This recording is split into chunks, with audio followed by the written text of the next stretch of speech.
കുട്ടികളെ അനാഥരാക്കിയിരിക്കുന്നത് അത് എടുത്തു പറയാതിരിക്കാൻ സാധിക്കില്ല. കാരണം ഇപ്പോൾ പോലും ഈ വനമേഖലയിലോട്ടോ അല്ലെങ്കിൽ മലയോര മേഖലയിലോട്ടോ ആണ് പ്രതി രക്ഷപ്പെട്ടതെന്ന് പോലീസ് പറയുന്നു. അങ്ങനെയെങ്കിൽ എന്തുകൊണ്ട് ഇത്രയും നേരമായിട്ട് 24 മണിക്കൂർ പിന്നിടുന്നു, ഇപ്പോഴും എന്തുകൊണ്ട് പ്രതിയിലേക്ക് എത്തിപ്പെടാൻ പോലീസിന് സാധിക്കുന്നില്ല എന്നത് വലിയ ചോദ്യമാണ്. അത് പോലീസിന്റെ ഭാഗത്തു നിന്നുള്ള വീഴ്ചയാണ്. കാരണം 100-ലധികം പോലീസുകാരാണ് പല സംഘങ്ങളായി തിരിഞ്ഞാണ് തെരച്ചിൽ തുടരുന്നത്. നേരത്തെ തന്നെ ഡോഗ് സ്ക്വാഡ് ഉൾപ്പെടെയുള്ളവയുടെ സഹായമുണ്ടായിരുന്നു. സ്കൂബ ഡൈവിംഗ് സംഘമെത്തി സമീപത്തെ കുളത്തിലും മറ്റും തിരച്ചിൽ നടത്തി. ഇത്തരം സഹായങ്ങൾക്ക് പുറമെയാണ് ഈ പോലീസുകാരുടെ നേതൃത്വത്തിൽ പല സംഘങ്ങളായി തെരച്ചിൽ നടക്കുന്നത്. ഒപ്പം തന്നെ നാട്ടുകാർ ജനകീയ തെരച്ചിലായിരുന്നു രാവിലെ മുതൽ, അല്ലെങ്കിൽ ഇന്നലെ രാത്രിയൊക്കെ പൂർണ്ണമായും തെരച്ചിൽ നടത്തിയിരുന്നു. ഒരു ജനകീയ തെരച്ചിൽ സമീപം കൃത്യമായി അറിയുന്ന നാട്ടുകാർ തെരച്ചിൽ പോലീസിനെ സഹായിക്കാനായി ഉണ്ടായിരുന്നു.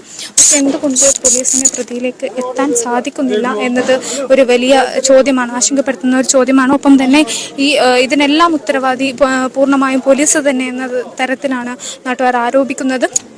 കാരണം ഒരു സുരക്ഷ ഉറപ്പാക്കിയില്ല. ഇപ്പോഴും ഈ പ്രതി കൃത്യമായി തന്നെ ഈ ലിസ്റ്റ് ഇട്ടിരുന്നു. അതായത് സുധാകരന് പുറമെ മറ്റ് 4 പേരെ കൂടി വധിക്കുമെന്ന് ഈ പ്രതി ഭീഷണിപ്പെടുത്തിയിരുന്നു. നേരത്തെ തന്നെ നമ്മോട് ഇതാണ് ഈ സുധാകരൻ്റെ അമ്മ ലക്ഷ്മി താമസിച്ചിരുന്ന വീട്. അതിന് തൊട്ടപ്പുറം കാണുന്നതാണ് സുധാകരൻ്റെ വീട്. സുധാകരൻ രാവിലെ 10 മണിയോടുകൂടിയാണ് അവിടെ നിന്നും ഈ ട്രഷറി ഓഫീസിലേക്ക്, അതായത് ക്ഷേമ പെൻഷൻ കാര്യവുമായി ബന്ധപ്പെട്ട ഒരു കാര്യത്തിന് വേണ്ടി ആണ് സുധാകരൻ രാവിലെ 10 മണിയോടുകൂടി ഇറങ്ങുന്നത്. അതും ഈ മകൾക്ക് വലിയ രീതിയിലുള്ള പേടി ഉണ്ടായിരുന്നു. അതുകൊണ്ട് തന്നെ മകൾ ഈ വീട്ടിലോട്ട് വരാറില്ല, അമ്മ വീട്ടിലാണ് താമസം. പക്ഷേ അച്ഛനെ കാണാൻ വേണ്ടി ബസ് സ്റ്റാൻഡ് വരെ വരാം എന്ന് പറഞ്ഞിരുന്നു. അങ്ങനെ ഈ ബസ് സ്റ്റാൻഡിൽ മകൾ അച്ഛനെ കാത്തു നിൽക്കുന്ന സമയത്താണ് അതിക്രൂരമായി സുധാകരൻ കൊല ചെയ്യപ്പെടുന്നത്. ആ ശബ്ദം കേട്ട് ഓടി വന്നതാണ് സുധാകരൻ്റെ അമ്മ, 75 വയസ്സുള്ള ലക്ഷ്മി. ആ ലക്ഷ്മിയുടെ നിലവിളി കേട്ടാണ് ഈ പ്രതി ലക്ഷ്മിയെയും കൊല്ലുന്നത്. അതിക്രൂരമായി കൊല്ലാൻ തന്നെ വേണ്ടിയുള്ളതായിരുന്നു.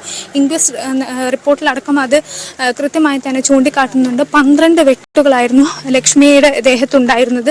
അത് മരണമുറപ്പിക്കുക എന്ന ലക്ഷ്യത്തോടു കൂടി തലയിൽ ഉൾപ്പെടെ പ്രതി വെട്ടിയിട്ടുണ്ടായിരുന്നു. ഒപ്പം തന്നെ സുധാകരന് 6 മുറിവുകൾ, അതും ആഴത്തിലുള്ള 6 മുറിവുകളായിരുന്നു സുധാകരൻ്റെ ദേഹത്തുണ്ടായിരുന്നത്. അപ്പോൾ കൃത്യമായി ആ കൊലപാതകം ഉറപ്പിക്കുക, ആ ഒരു ലക്ഷ്യം മാത്രമായിരുന്നു പ്രതിക്കുണ്ടായിരുന്നത്.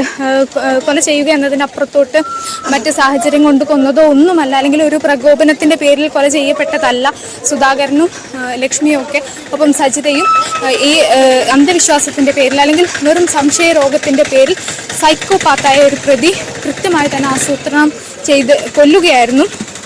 ഒപ്പം തന്നെ ഈ നേരത്തെ തന്നെ ഈ പ്രതിയുടെ വീട്ടിൽ നിന്നും ഇന്നലെ അന്വേഷണ സംഘം വിഷം ഉൾപ്പെടെയുള്ളവ കണ്ടെടുത്തിരുന്നു. പക്ഷേ വിഷം അത് തന്നെ ആദ്യഘട്ടത്തിൽ ഒരു സംശയം ഉണ്ടാക്കിയിരുന്നു. അല്ലെങ്കിൽ ഈ പ്രതി വിഷം കഴിച്ചോ മറ്റോ ആത്മഹത്യ ചെയ്യുമോ എന്ന തരത്തിലുള്ള ഒരു ആശങ്ക ഉണ്ടായിരുന്നു. പക്ഷേ അതൊന്നുമില്ല. കാരണം വിഷം കഴിച്ച ഒരാൾക്ക് ഒരിക്കലും ഇത്ര ദൂരം പോകാൻ കഴിയില്ല. അയാൾ അപ്പോൾ തന്നെ സമീപത്ത് തന്നെ മരണപ്പെട്ട് കിടക്കേണ്ടതായിരുന്നു. പക്ഷെ അതൊന്നും കണ്ടെത്താൻ കഴിയാത്ത സാഹചര്യത്തിൽ വിഷം കഴിച്ചിട്ടില്ല എന്ന ഒരു സ്ഥിരീകരണത്തിലോട്ടുകൂടി ഇപ്പോൾ അന്വേഷണ സംഘം എത്തുന്നുണ്ട്. എന്തായാലും ഇപ്പോൾ രാഷ്ട്രീയ നേതാക്കൾ ഉൾപ്പെടെയുള്ളവർ ഇവിടെ എത്തുന്നുണ്ട്. പക്ഷേ നേരത്തെ ആ കുട്ടികൾ സൂചിപ്പിച്ചതുപോലെ ഇത് എത്ര ദിവസത്തേക്ക്, അല്ലെങ്കിൽ വാഗ്ദാനങ്ങൾ പാലിക്കപ്പെടുമെന്ന ഒരു ഉറപ്പ് അത് ഉറപ്പായി തന്നെ നൽകണം എന്ന് തന്നെയാണ് നാട്ടുകാരുടെയും മറ്റും ആവശ്യമുള്ളത്.